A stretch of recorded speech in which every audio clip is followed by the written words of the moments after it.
They keep telling you that success belongs to the grinders, the hustlers, the ones who wake up at 4 a.m.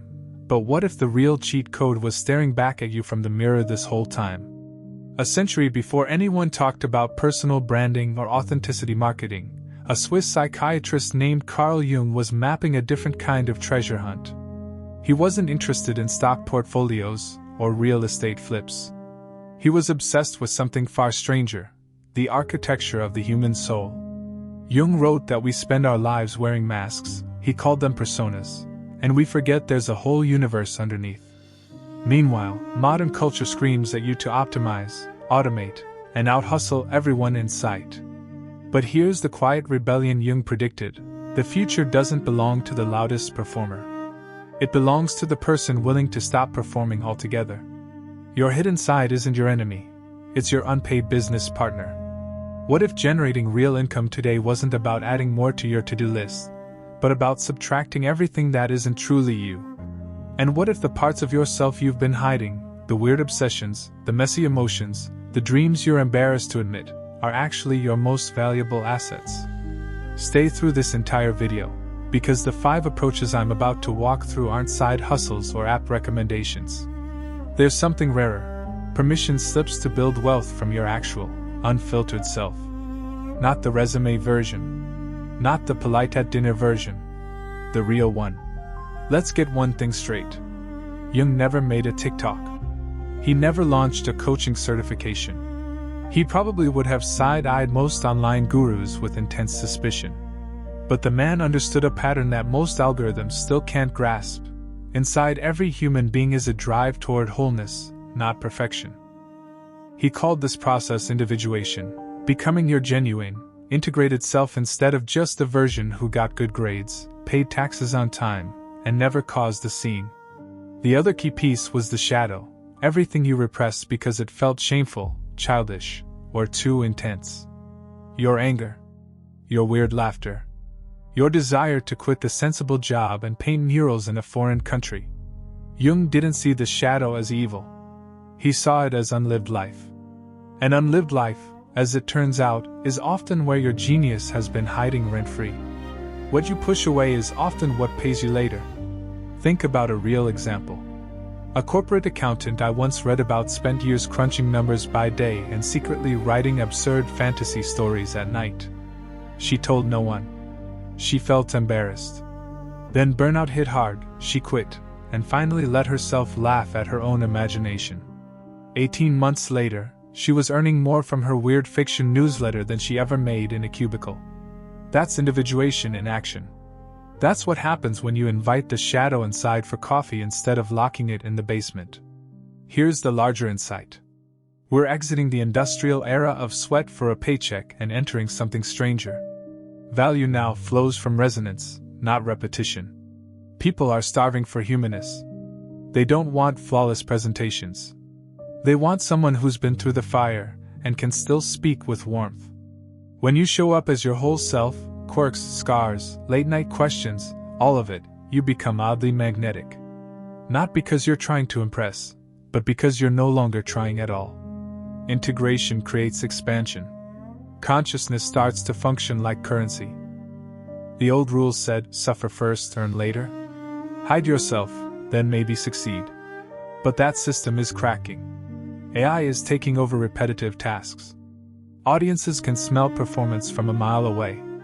Meaning has become the new marketplace. Why would anyone pay for your performance when they can get a cheaper version from a chatbot? Before we go further, if you're the kind of person who enjoys thinking about psychology, philosophy, and the hidden patterns behind money and meaning, consider subscribing to Winds of Thought. I'd be grateful to have you along for the ride. And stay close, because by the end of this, you might realize your most profitable asset has been inside you the whole time, waiting for an invitation.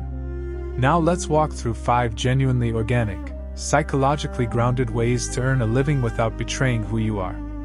Fair warning, these might challenge everything you were taught about work, worth, and wealth. That's exactly the point. The moment you loosen those old mental chains, energy starts moving where it used to be stuck. 1.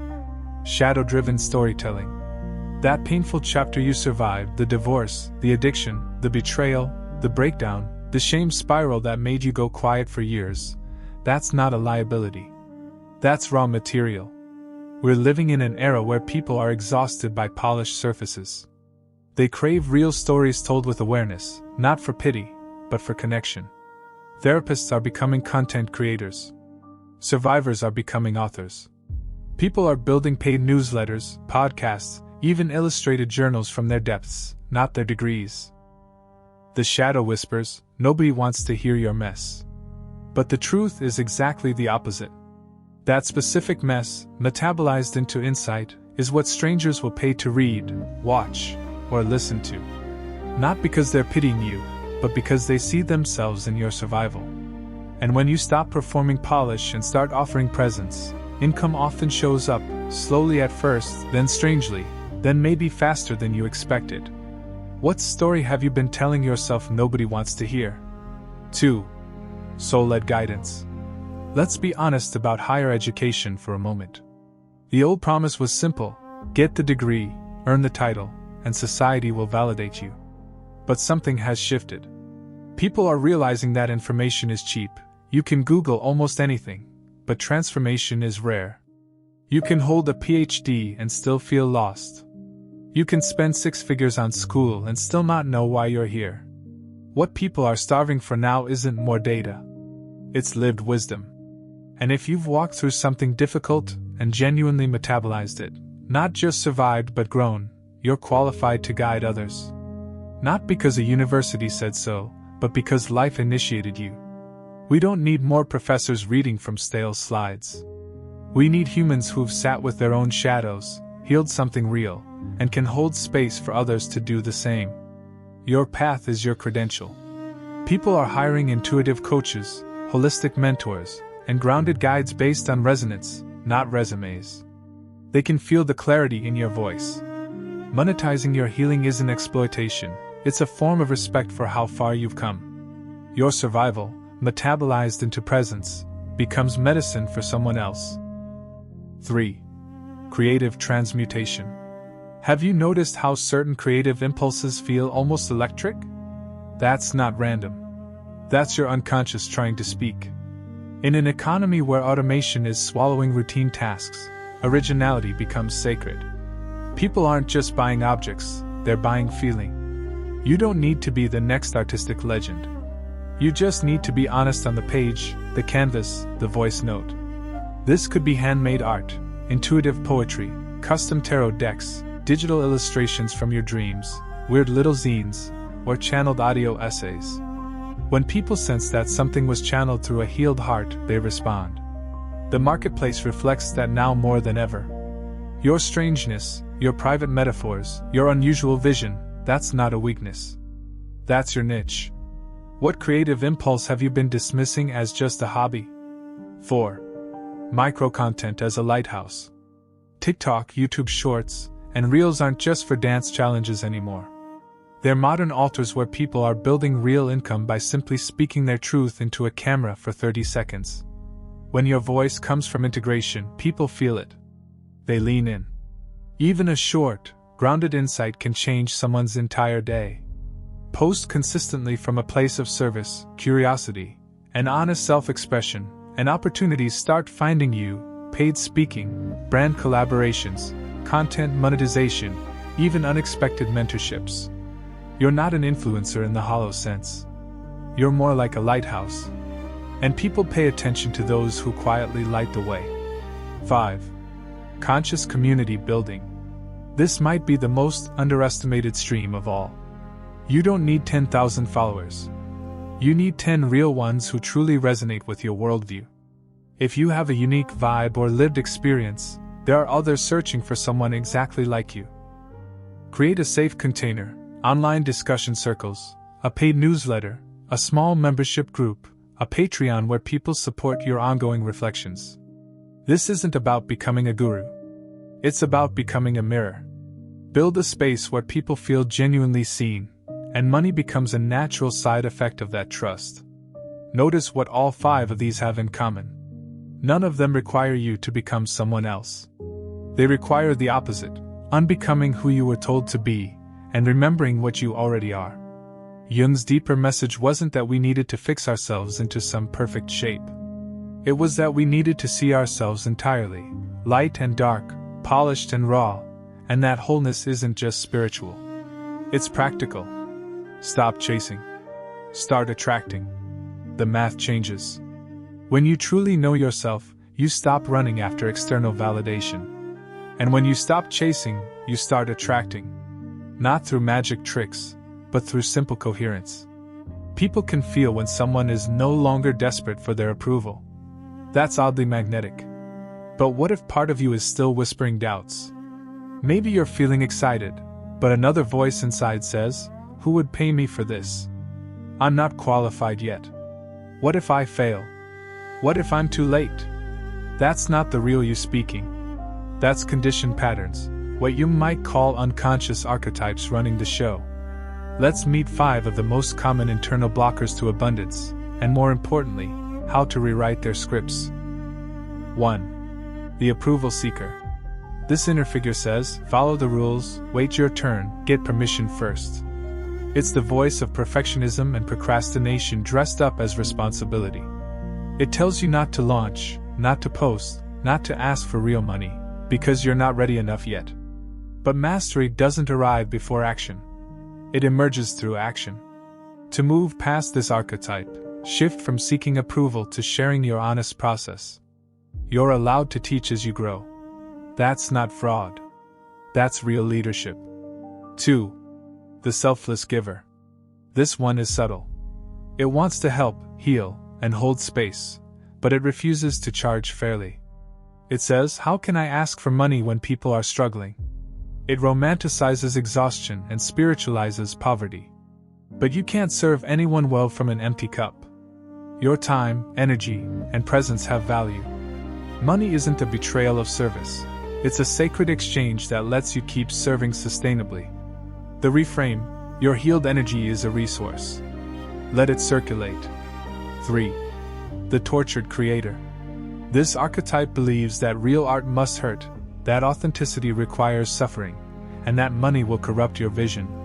It's a romantic myth, but a dangerous one because it keeps talented people broke and burned out.